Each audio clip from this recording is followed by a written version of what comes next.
This channel does not promote any violent, harmful, or illegal activities. All content provided by this channel is meant for an educational purpose only.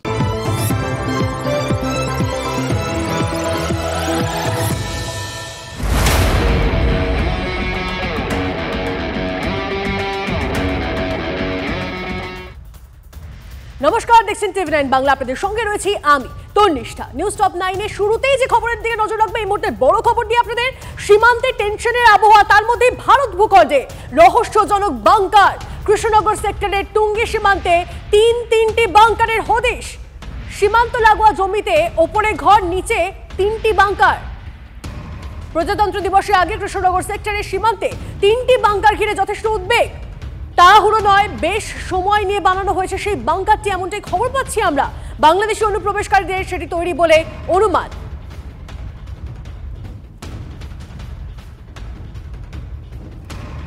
লাগবে bomb থাকতে পারে, বাংলাদেশের সঙ্গে ইন্ডিয়ার একটা যোগাযোগ সেটাও হতে পারে, বোম রেখে থাকতে পারে। আমরা তো সে জানি না, এটা নাগানের ভিতরে না, এটা আমরা বলতে পারি।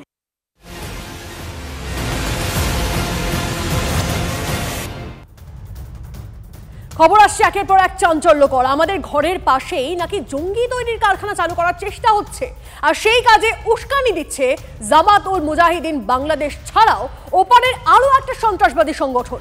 তাদের নাম তাওহিদুল উলাইয়া।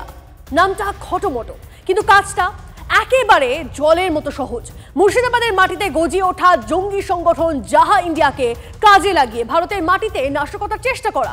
অতএব সাধু সাবধান, আপনার আশেপাশে ভদ্রবেশী দেশের শত্রু নেই তো। কেঁচো খুঁড়তে জঙ্গি, আর সেই জঙ্গি গোষ্ঠীর নাম জাহা ইন্ডিয়া। মুর্শিদাবাদের মাটিতে জন্ম, পুষ্ট বাংলাদেশের জল হাওয়ায়, অন্তত সেটাই দাবি করছেন কেন্দ্রীয় গোয়েন্দারা। জাহা ইন্ডিয়া সদস্যদের সঙ্গে ইতিমধ্যেই এক জেএমবি নেতার বৈঠক হয়েছে। ওই জেএমবি নেতা জাহা ইন্ডিয়ার শীর্ষ নেতা ও সদস্যদের প্রশিক্ষণও দিয়েছে। আর এক বাংলাদেশি জঙ্গি গোষ্ঠী তাওহিদুল উলাইয়াও দিয়েছে উস্কানি। ভারতে শাখা খুলতে জাহা ইন্ডিয়ার সঙ্গে গাঁটছড়া তাওহিদুল নেতাদের। 3রা জানুয়ারি লালগোলার খামারপাড়ায় বসেছিল মগজ ধোলাইয়ের আসর। বৈঠকের মূল আলোচ্য বিষয় যেমন তাওহিদুল উলাইয়া নামক জঙ্গি সংগঠনটি ভারতে কীভাবে জাল বিস্তার করবে সেই নিয়ে আলোচনা করা। একই সঙ্গে তাদের আলোচনা বেশ কিছুটা এগিয়ে ছিল বলেও তদন্তকারীরা বা গোয়েন্দারা জানতে পেরেছে। কেন লালগোলা? কারণ ভৌগোলিক সুবিধা, কাছেই বাংলাদেশ সীমান্ত, বিপদ বুঝলে পালানোর চেষ্টা করা যাবে। এটা মাথায় রেখেই লালগোলায় মজলিস বসিয়েছিল জাহা ইন্ডিয়া। কারা ছিল সেই আসরে? কেন্দ্রীয় গোয়েন্দারা বলছেন, মুর্শিদাবাদে জাহা ইন্ডিয়ার বেশ কিছু সদস্য তো ছিল পিএফআই ও জেএমবি মেম্বাররাও। এছাড়াও স্থানীয় 2 সংখ্যালঘু ধর্ম প্রচারকও নাকি ছিল সেই বৈঠকে। দেখার রাজ্যর তরফ থেকে এই বৈঠকগুলির বিষয়ে জানার পর তারা কি ব্যবস্থা নেয়, রাজ্যের গোয়েন্দারা কি ব্যবস্থা নেয় এই জাহা ইন্ডিয়ার বিরুদ্ধে, বা আদৌ কোনো ব্যবস্থা নেয় কিনা। কারণ এখনও পর্যন্ত এই সংগঠনকে নিষিদ্ধ ঘোষণা করা হয়নি, কিন্তু তাদের কার্যকলাপ যেভাবে এগোচ্ছে, বারবার গোয়েন্দাদের রিপোর্ট, রাজ্যের গোয়েন্দা, কেন্দ্রীয় গোয়েন্দাদের রিপোর্টে স্পষ্টত দেখা যাচ্ছে যে জাহা ইন্ডিয়াদের যে কার্যকলাপ সেটা সরাসরি জঙ্গি সংগঠনের সঙ্গে হাতে হাত মিলিয়ে। ভারতে কিভাবে কাজ করবে নয়া জঙ্গি গ্রুপ, তার ছক পাকা হয়ে গিয়েছিল লালগোলার বৈঠকে। জাহা ইন্ডিয়াকে আড়াল থেকে কিভাবে সাহায্য করবে জেএমবি বা তাওহিদুল জঙ্গিরা, সেই পরিকল্পনাও হয়েছিল সবিস্তারে। ঠিক হয়, ভারত জুড়ে ছড়িয়ে যাবে জাহা ইন্ডিয়ার সদস্যরা। 5টা আলাদা আলাদা দলে ভাগ হয়ে চলবে কাজ। ভারত জুড়ে যারা জঙ্গি জাল ছড়াবে বলে ঠিক করেছিল, তাদের শিকড় কোথায়? এই পশ্চিম বাংলার মুর্শিদাবাদে। বাংলাকে কেন বারবার নিরাপদ আশ্রয় মনে করছে জঙ্গিরা? যেন কোনো সমাজ বিরোধী, কোনো জঙ্গি কারো হোটেলে বা কারো বাড়িতে ভাড়া নেওয়ার নাম করে বাসা বাঁধতে না পারে। এটা সাধারণ মানুষ আশ্রয় দেয় না, জঙ্গিদের আশ্রয় তৃণমূলের নেতারা দেয়। এটা জনগণের উদ্দেশ্যে না বলে, টিভিতে না বলে, যখন আপনার পার্টির মিটিং হবে আপনি তখন বলুন না, তাহলেই কাজ হবে। সে তো বক্তৃকাণ্ডের পরে তিনি বলেছিলেন কোনো বেআইনি অস্ত্র কারখানা থাকবে না, তারপরে তো অস্ত্র কারখানা আছে। তিনি বলেছিলেন কোনো বেআইনি অস্ত্র থাকবে না, তারপর তো তৃণমূলকে খুন করছে অস্ত্র বার করে নিয়ে। তিনি বলেছিলেন কোনো বেআইনি বোমা কারখানা থাকবে না। তো পুলিশকে তো সব বলেছিলেন, আরে হাতিকে 2 দাঁত, খানে কে এক দিখানে কে অরেক। এগুলো মমতা যেটা বলেন ওটা বলার জন্য বলেন, করার জন্য অন্য কাজ করেন। নেতারা গা গরম করছেন, গোয়েন্দারা যা বলছেন তাতে তো সাধারণ মানুষের চিন্তা বাড়ার কথা। জানুয়ারির প্রথম সপ্তাহে ঝাড়খণ্ডে প্রশিক্ষণ শিবির। পাকুড়ের প্রশিক্ষণ শিবিরে উপস্থিত বাংলাদেশের জেএমবি নেতা, সাতক্ষীরার বাসিন্দা এই জেএমবি নেতা জানুয়ারির 6 তারিখ প্রশিক্ষণ দেন। প্রশিক্ষণ হয় 15 জন সদস্যের। সংগঠনের 6 নেতা ছিলেন সেই শিবিরে। সংগঠনের অর্থ পশ্চিম এশিয়া থেকে আসছে। তেল আর মাদকের টাকা, হিসেব নেই এত টাকা। সেই টাকা ভারত বিরোধী জঙ্গিদের পিছনে ঢালা হচ্ছে। বাংলাদেশ থেকে জঙ্গিদের ট্রেনিং দিতে আসছে জেএমবি। সেই জেএমবি যাদের গোপন ডেরা ছিল খাগড়াগড়ে, ঘটেছিল বিস্ফোরণ। সেই জেএমবির নেতারা এদেশে আসছে, চুপিসারে চলেও যাচ্ছে। নেতারা বিএসএফ না পুলিশের দোষ তা নিয়ে চুলচেরা তর্ক করছেন। দেশের নিরাপত্তা, সস্তা রাজনীতির কারণে তাতে কোনো আপোষ হচ্ছে না তো। অর্ঘর সঙ্গে সুজয় পাল, TV9 বাংলা। রাজ্য সরকারের পর সিবিআই। তিলোত্তমার ধর্ষক খুনি সঞ্জয়ের ফাঁসি চেয়ে কলকাতা হাইকোর্টের দ্বারস্থ কেন্দ্রীয় গোয়েন্দা সংস্থা। কিন্তু এখনো অনেকের মনে এই প্রশ্ন যে সঞ্জয় কি একাই দোষী। TV9 বাংলায় এই বিষয়ে সংশয় প্রকাশ করেছেন পরিচালক অপর্ণা সেন। স্বাভাবিকভাবে এই ইস্যুকে ঘিরে ফের ঘোলা হচ্ছে রাজনীতির জল। আমি সত্যি সত্যি বলছি, আমার নিজের মনে হয় না যে ওই একা সঞ্জয় রায় দোষী। আমার ধারণা তার পেছনে একটা বড় নেক্সাস আছে।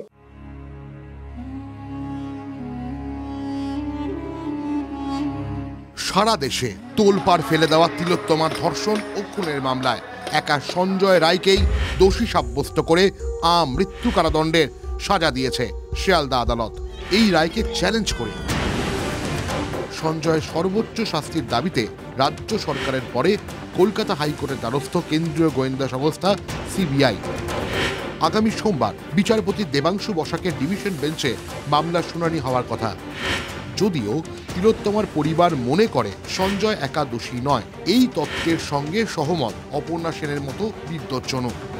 সেই নেক্সাসটা বার করবে কি করে, আদৌ বার করা যাবে কিনা তার উপরে আমার আস্থা আছে কিনা সেটা অন্য কথা। সুপ্রিম কোর্টও যে আমার মনে হয় যেটা ন্যায়সঙ্গত রায় সেটা দেবেই, তারও কোনো মানে নেই। আর আমার সত্যি মনে হয় না যে মৃত্যুদণ্ডটা যে আমাদের মুখ্যমন্ত্রী বলছেন ফাঁসি হোক, মৃত্যু এতগুলো তো ফাঁসি হয়েছে, কোনোদিন কিছু বদলেছে? ধর্ষণের ঘটনা তো হয়েই চলেছে ফাঁসি সত্ত্বেও। তিলোত্তমা কাণ্ডে পথে নেমেছিলেন অপর্ণা সেন, সরব হয়েছিলেন তদন্ত প্রক্রিয়া নিয়ে। এবার সঞ্জয় সাজা ঘোষণার পরে সে একাই দোষী কিনা তা নিয়ে সংশয় প্রকাশ করায় শাসক বিরোধী দুপক্ষেরই কটাক্ষের মুখে পড়তে হয়েছে অভিনেত্রী পরিচালককে। সিবিআইকে গিয়ে বলুন আপনি কি মনে করেন এবং কার সঙ্গে আপনার কি তথ্য প্রমাণ আছে। তা আপনারা তদন্তে তখন কোঅপারেট করেননি কেন? যখন আপনারা বলতে চাননি কেন যে আমরাও সাক্ষী দিতে চাই?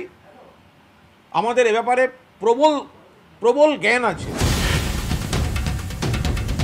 অপর্ণা সেন বাংলার মানুষের চোখে ভাতাজীবী।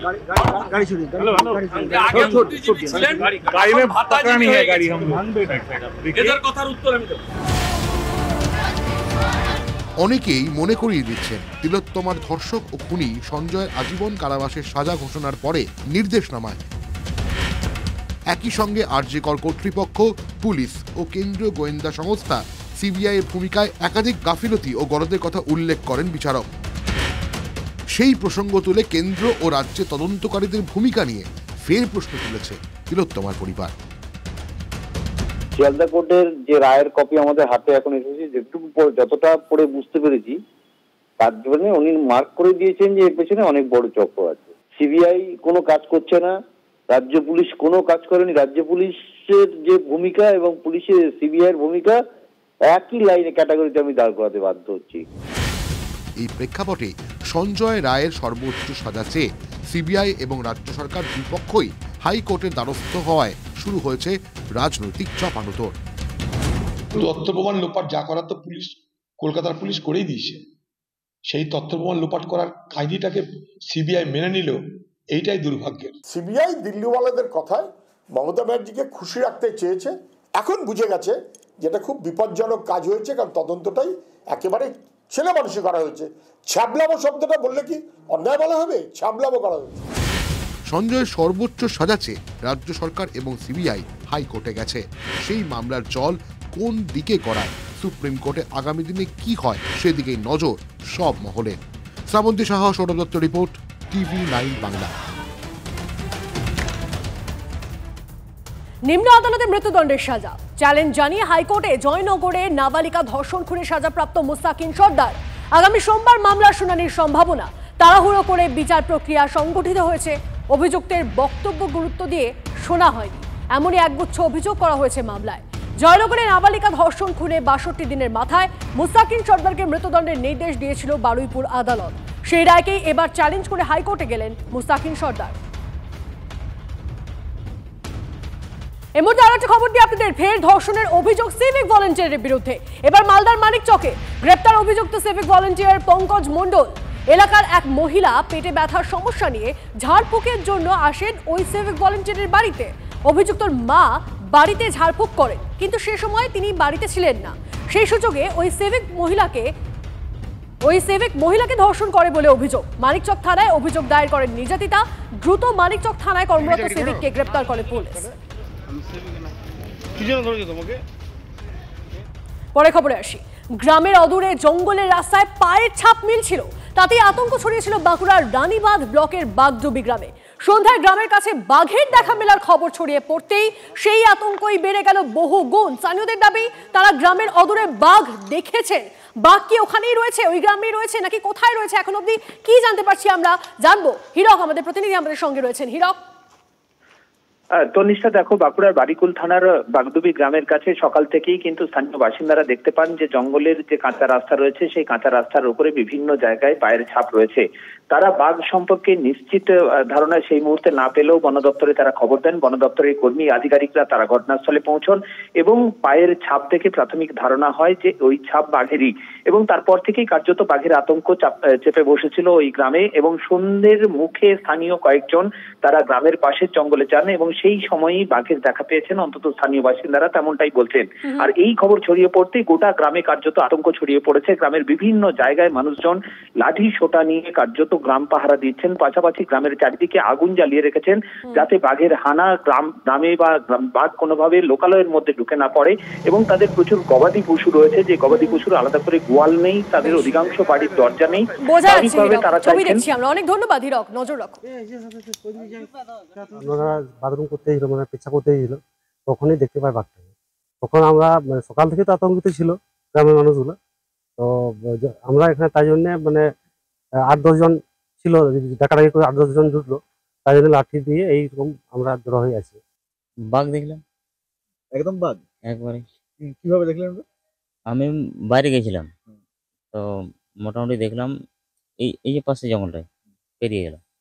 ডরা কাটা গায়ে ছিল, ডরা কাটা রং, বাছুর থেকে একটু বড় হবে, অনেক বড় ছিল জিনিসটা। কোথায় দেখলেন? এই আমাদের সামনে রাস্তাটা পারাপার করলো। এইচএসবিসি ডালহৌজি স্কোয়ার শাখার শতবর্ষ পূর্তি উদযাপন, গ্রাহক এবং কর্মীদের উপস্থিতিতে প্রদীপ জ্বালিয়ে অনুষ্ঠানের সূচনা করেন এইচএসবিসি ইন্ডিয়ার সিইও হিতেন্দ্র দেব ও পদস্থ আধিকারিকেরা। দেশ ও কলকাতায় ব্যাংকের ঐতিহাসিক যাত্রার ছবি নিয়ে প্রদর্শনীর আয়োজন করা হয়। কলকাতায় এইচএসবিসির শতাব্দীব্যাপী যাত্রার স্মরণে একটি বিশেষ মুদ্রা এবং চিত্রকর্ম উন্মোচন করেন রাজ্যের শিক্ষামন্ত্রী ব্রাত্য বসু। উপস্থিত ছিলেন সুজয় ঘোষ এবং সঞ্জয় বুধিয়া। মনোজ্ঞ সন্ধ্যাটি শেষ হয় সঙ্গীত শিল্পী Bikram Ghosh, Louis Banks, George Brooks এবং শেলডন ডি সিলভার পরিবেশনার মাধ্যমে।